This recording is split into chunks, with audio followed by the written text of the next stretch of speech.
खेले होली रे, मोहन खेले होली रे।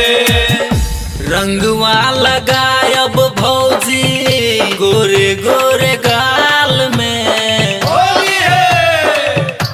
रंगवा लगायब भौजी गोरे गोरे गाल में। आबे फागुन के महीना ये एके बेर साल में।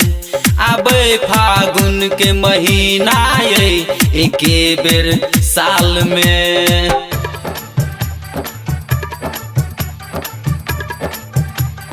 होली है।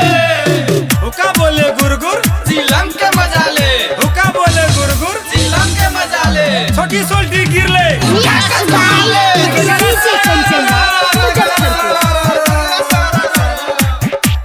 रंग ने हमें लगाया सुनु सुनु ये देवर जी। होली है। होली में नाने नखरा देखाबू, रंग लगाबू ये भौजी। बड़ नीक लागत भौजी रंगवा गुलाल ये।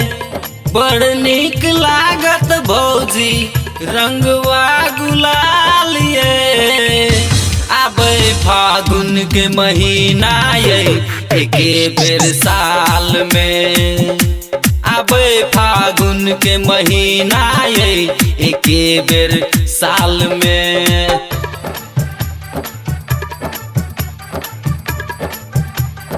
होली है। भौजी के बहिन गोरे गोरे, हाँ भौजी के बहिन गोरे गोरे। अरे ढोढ़ी में रंग देवे।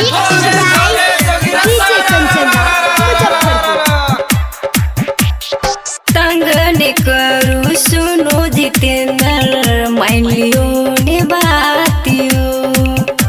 होली है।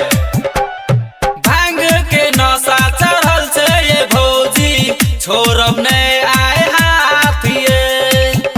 चमूर शंभू भी नहीं ये लेने बाल में। चमूर शंभू भी नहीं ये लेने बाल में। आबे फागुन के महीना ये एके बेर साल में।